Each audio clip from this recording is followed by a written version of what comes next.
This conference will now be recorded. Hi, everybody. Today we're going to be talking about cardiovascular emergencies, which is chapter 17 in your textbooks. So first, we're going to review the cardiovascular system. So when we're looking at the cardiovascular system, the key components that make that up are obviously the heart muscle, the veins, the arteries, and then also the component of the lung system where it's going to be able to attach that oxygen molecule to those red blood cells. And as a result, we're going to be able to pump that blood to the rest of the body. So when we're looking at the cardiac system, remember we have two vital functions in order for it to work properly. We have the electrical system, and then we also have the mechanical system. So when we're looking at the conduction system, we have three power plants that make our heart work properly. First, we have the SA node, which is going to be our primary power plant that generates all of our initial electrical activity. From there, it's going to send it down to that AV node, which is our secondary power plant. Again, that power plant accepts the electrical activity from the sinus node and then sends it down to our third power plant, which is going to be the bundle branches or the Purkinje fibers. All of these electrical systems working together, what we should see is a nice normal sinus rhythm, which we'll review in detail coming up in a couple of slides. So then when we're looking at the blood flow from the heart and then to the rest of the body, so that blood flow is going to come in from the superior vena cava. So this is going to be deoxygenated blood. It is then going to funnel into the right atrium. From there, it's got to bypass through the tricuspid valve, then into the right ventricle. From the right ventricle, it is going to be pumped into the pulmonary system via pulmonary artery. So our pulmonary artery is the only artery that is actually going to be carrying deoxygenated blood to the body. So from that pulmonary artery, it is going to collect that oxygen molecule from the pulmonary system. And then it is also going to drop off any waste and carbon dioxide as a result of that ATP production when we're looking at cellular metabolism. From that pulmonary artery, it is then going to be pumped through the pulmonary vein. And again, this is the contrast to the rule where that vein is actually carrying oxygenated blood. So from the pulmonary vein, enters the left atrium through the bicuspid valve and then into the left ventricle. From the left ventricle, it's going to be pumped out of the aorta, and that is going to be oxygenated blood going through the rest of the system. Here's a review of the pulmonary system and the cardiovascular system working synergistically with each other. And we can see that blood flow going from the right atrium to the right ventricle, collecting that oxygen from the pulmonary veins, and then returning to the left atrium, left ventricle, and then being pumped out to the rest of the body.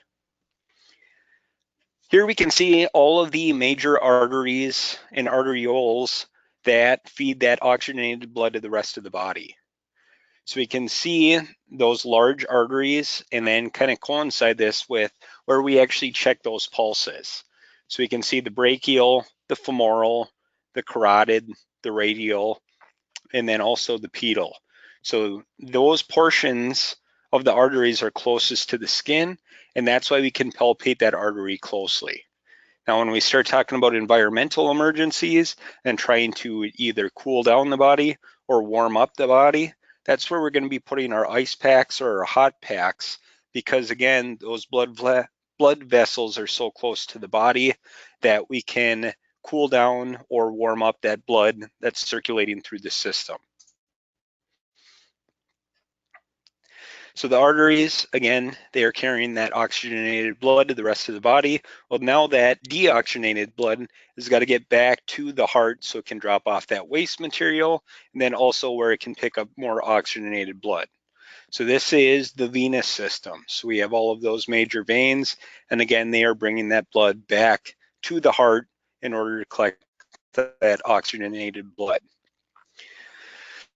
So within our blood review of the three different components or four different components that we have our red blood cells, which are going to be in charge of carrying that oxygen molecule and then also in charge of carrying that waste material back. Platelets are going to be our clotting factor within our blood component. White blood cells are the major defense that we have as far as fighting off microorganisms and infectious material, whether it's bacteria or viruses. And then the major component of our blood volume is going to be our plasma component. So this helps carry the red blood cells, the white blood cells, and the white blood cells to the rest of the body. So the electrocardiogram is going to be what we use in order to gauge the electrical activity inside the heart. So this is going to be outside of your scope of practice as far as reading the EKG, but in your scope of practice, you can attach that 4 lead or attach that 12 lead, send that to the hospital. And if you kind of understand these components too, it's really going to help you be a better EMT. So when we're looking at the different components that make up that EKG or that waveform, first is going to be the P wave. So this is the very first bump or waveform of the EKG or ECG, and it represents that contraction of the aorta.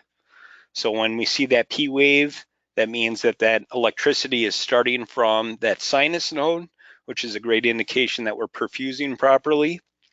And then it is going to be pumped to the AV node. The next big wave that we're going to see is going to be the QRS complex. So this is going to be that second waveform, and it represents the contraction of the ventricles. Lastly, we're going to see the T wave, which is very similar to our P wave, only it's going to be a little bit bigger. And this is going to be the relaxation of the ventricles. So with our electricity, we need depolarization, so it's actually contracting, but then we also need it to reset. So that's where we see that repolarization with that T wave. It's kind of like our internet modem. It stops working, we unplug it, we plug it back in. That's basically how we're cycling through the electrical activity of that patient's heart. So we can see the different waveforms in conjunction with what's going on inside that patient's heart. So first we have that P wave, so the contracting of the atrials, and that SA node is firing. Next, it's going to travel to the AV node, and that's where we see that small line between that P wave and the QRS complex. Next, we're going to see that electricity go down to the ventricles, and that's where we see that QRS complex. From there, we're eventually going to get to that T wave, where that T wave is actually repolarizing, and that heart is then ready to fire off another beat at this point. So when we attach our cardiac monitor via 4 lead, this is our preferred rhythm that we want to see. So each spike, that P wave, QRS complex, and then the T wave signifies one heartbeat. So with our cardiac monitors, it is going to be measuring the amount of QRS complexes that it sees in a given time, and that's where it will be able to give you the heart rate. So when we're looking at this, we want to see that that QRS complex is nice and narrow. We want to see a P wave with every QRS complex that we see. And we also want to make sure that it's nice and regular. So we're looking at this printout of a patient's cardiac electricity, and we can see that it marches out in time. There's a P wave for each QRS complex, and that QRS complex is nice and narrow. When we start to see the electrical system fail, is those other power plants are going to start to take over as the primary pacemaker. So we can see this is a junctional rhythm. The thing that's jumping out at us is the fact that there's no P waves at all. So that means that the atriums aren't firing properly, and that secondary power plant is taking over. So if that secondary power plant fails and our SA node fails, which is our primary, our third power plant is going to try and generate that pacemaker for that patient's heart. And this is where we're going to see ventricular tachycardia and also ventricular fibrillation. So these two rhythms signify a patient going into cardiac arrest. So when we have our AED on, or we have our cardiac monitor, and we go ahead and select Analyze, this is where that AED or that cardiac monitor is actually going to recognize that and deliver a shock in order to defibrillate it, stop that patient's heart, and then hopes that that SA node actually takes over again. So the difference between VFib and VTAC, VFib just is a little bit more unorganized, a little bit more irregular. Somebody with VTAC can actually still have a pulse. Somebody with VFib cannot have a pulse. They're always going to be in cardiac arrest. And then our last rhythm that we are going to see is going to be asystole. This is, again, an indication of cardiac arrest, but there is no electricity going through the patient's heart at this point. So if we were to attach our EED or attach our cardiac monitor, it would actually say no shock advised at this point because there's nothing to shock. There's no electricity being generated through the heart, and as a result, there's no defibrillation that's going to take place. So now we're going to dive into some specific diseases and compromises that we could see with the heart system. So we're going to talk about cardiac compromise and acute coronary syndrome. Both of these are relatively blanket terms as far as negative consequences for that patient's heart. So definition, cardiac compromise, this is going to be a reduced heart function caused by any varieties of conditions. So this could be diseases and or injuries that are going to be affecting the heart. So it is affecting the heart's ability to actually pump that blood to the rest of the body. Specific diseases when we are looking at cardiac compromise, atherosclerosis. So this is going to be a systemic arterial disease. And with this, there is a heavy amount of deposits of plaque and or fatty material on the inner walls of the arteries, specifically with the arteries of the cardiac system where it's actually feeding blood back to itself. So as a result, the arteries, the vessels, it's very difficult for that blood supply to actually go through them in order to feed oxygen, nutrients to that specific portion of the heart. Next, we're looking at acute coronary syndrome. So this is a result from a variety of conditions that affect the heart. So it could be fat deposits, clots, or spasms.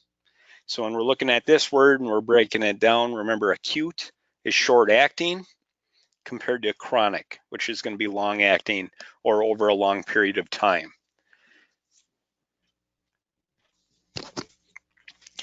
So we're looking at the difference between a normal healthy artery. We can see this on the left where we got good adequate blood flow. It's going through that nice big opening.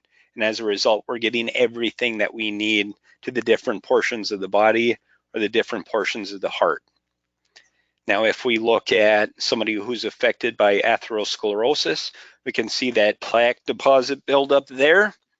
And as a result, it's really going to hinder and limit the amount of blood flow that's actually going through that blood vessel. And everything on the other side of that plaque deposit isn't going to receive the oxygen and the nutrients that it needs in order to survive. So there is different levels or different conditions as far as our blockages in our blood vessels. You know, a lot of people are going to have some type of plaque buildup, especially with our society, as far as physical characteristics, hereditary conditions, food intake, and then also exercise level. We're going to start to see that plaque build up over time.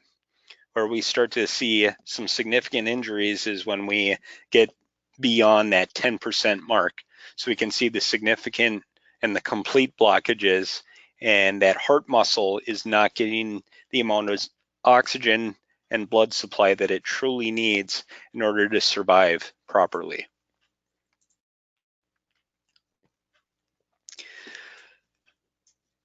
So diving deeper into some other disease processes, angina pectoris.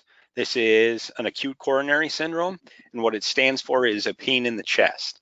So a lot of individuals are diagnosed with angina, and as a result, they're going to be prescribed nitro, which we went over last. why somebody suffers from pain in the chest is a result of an inadequate supply of oxygen to that heart muscle or that myocardium. And as a result, that patient's going to start to experience that chest pain. So the causes of angina could be a partial blockage by that plaque or any other type of fatty deposit.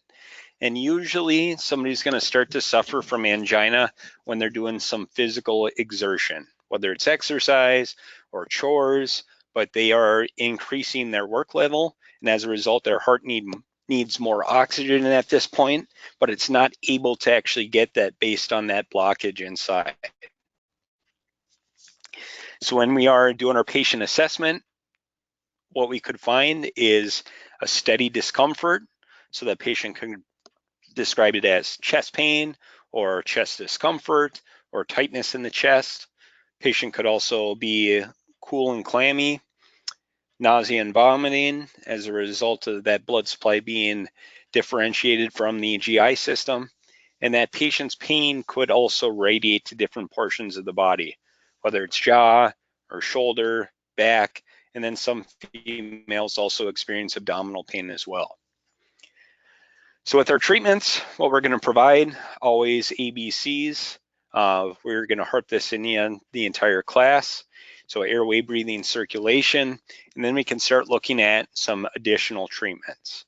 So aspirin, nitro, and oxygen, those are going to be kind of our go-to when we're looking at cardiac patients and what our treatments are going to be. Aspirin is going to be that antiplatelet.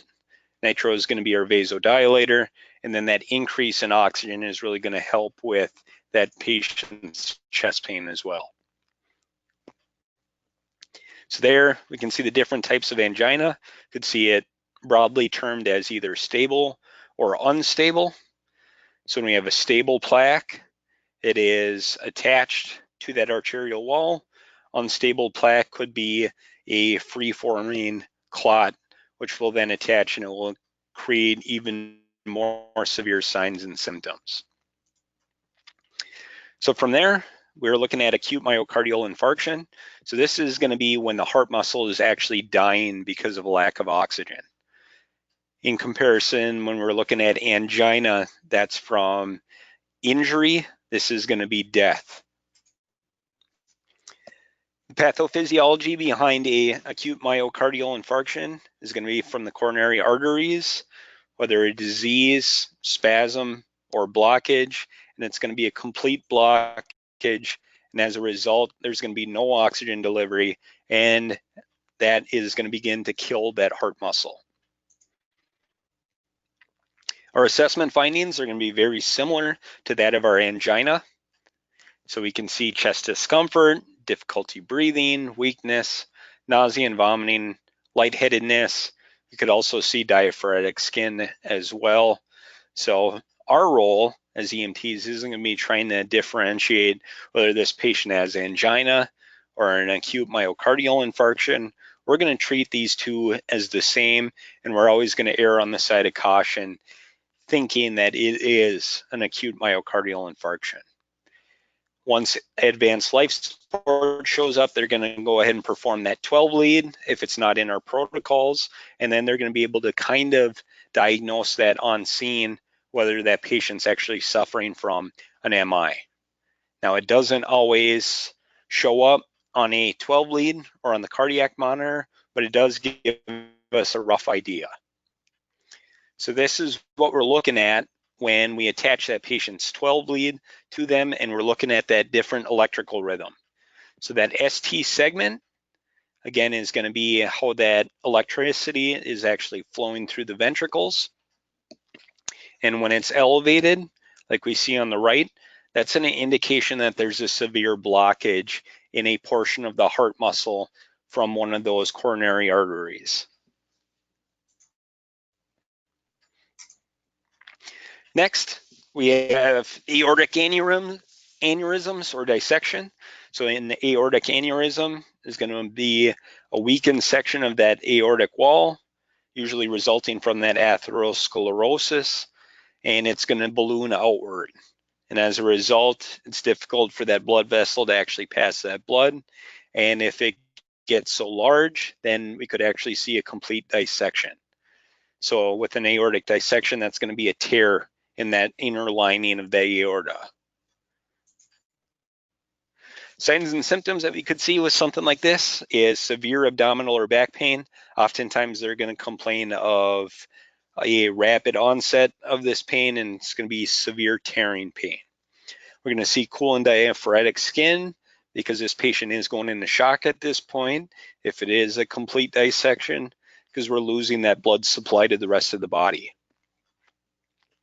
Another thing that is a great assessment tool if we are seeing some of these signs and leading us down to that aortic aneurysm or dissection route is checking blood pressure on both sides of the extremities.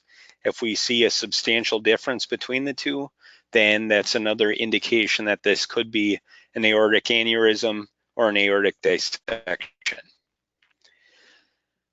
As far as treatments go, if it is a complete dissection and they are not sitting on the OR table, our chance of survival is relatively minimal. So what we're going to do is we're going to perform that airway breathing circulation, administer that oxygen, be ready in the event that patient goes into cardiac arrest, and try and get this individual to the hospital as quickly as possible. Now, if you're in an outlying area, this is going to be a great indication to get air transport involved. If you're closer to the hospital, oftentimes it's better just to have that ambulance arrive and take them to that awaiting hospital.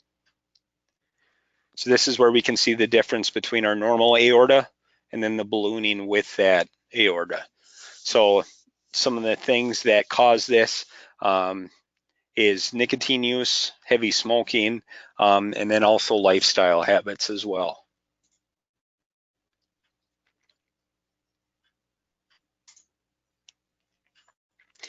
So with acute coronary syndromes in females, oftentimes our textbooks and general characteristics often mimic what males most often see, but with females, sometimes they have non-classic signs and symptoms. So these are some of the signs and symptoms that we could see within a female patient, but they're actually in relation to that cardiovascular system. So don't get fooled by any of these signs and symptoms, because again, they could be in correlation with that cardiac system. So somebody could actually be suffering from an STEMI or a myocardial infarction, and they could be complaining of a neck ache and tingling of the fingers. Especially our elderly female patients and diabetic patients, again, they have some very abnormal signs and symptoms when it comes to acute coronary syndromes.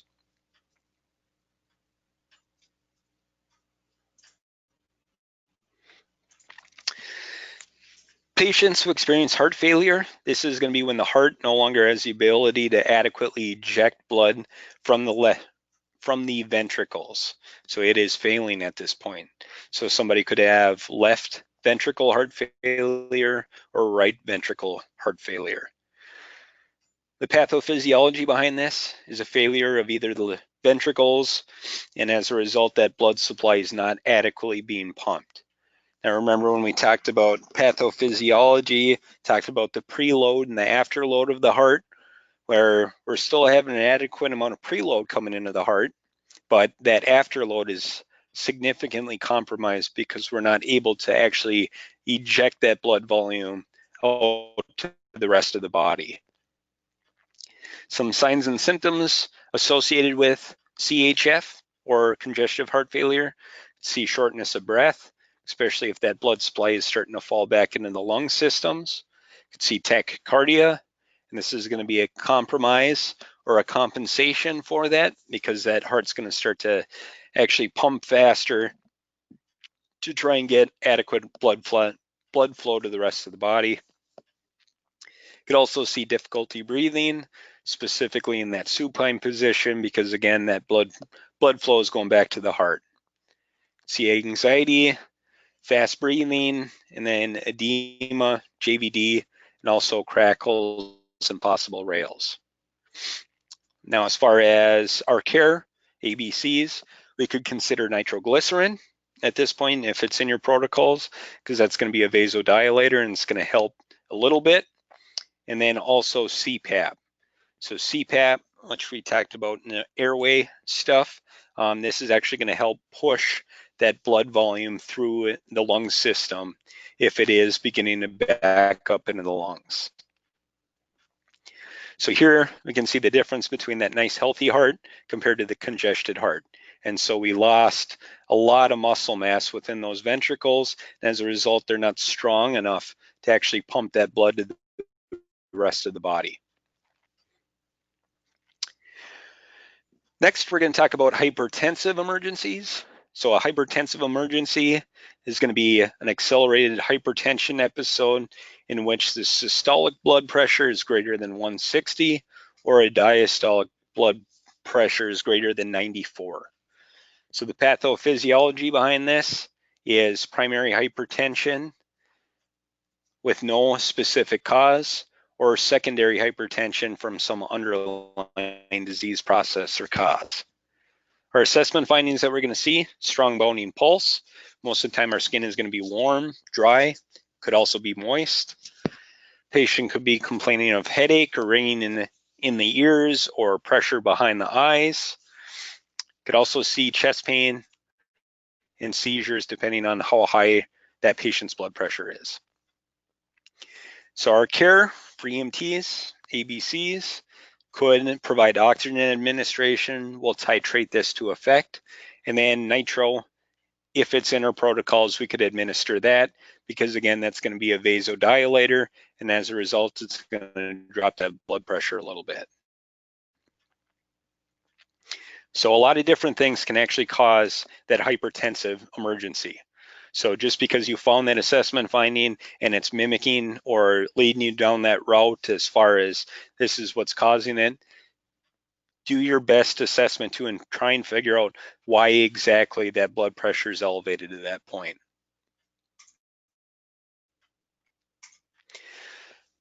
So when we're dealing with our cardiovascular emergencies, we're going to be going through the same preliminary things. We're going to conduct our scene size up. We're going to form our general impression and then go into our primary assessment. Heavy emphasis on those ABCs and be ready to deliver CPR and go into our cardiac arrest algorithm.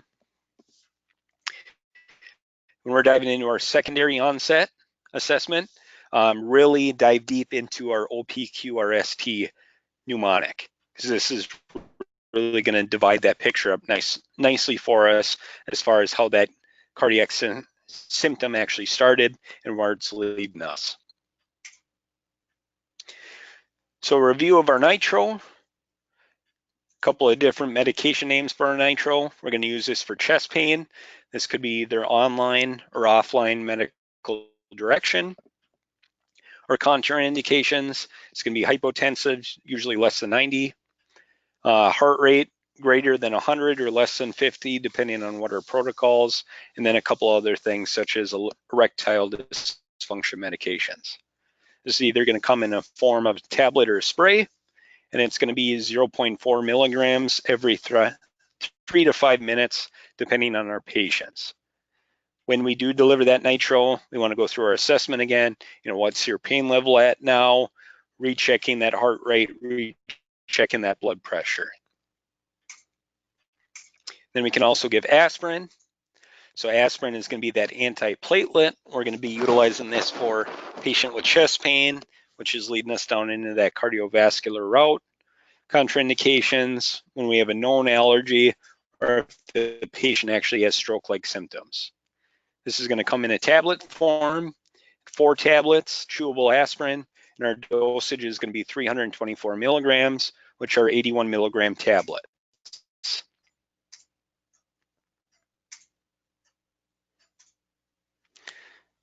All right, that ends it for cardiovascular emergencies, and I will see you guys later. Thanks.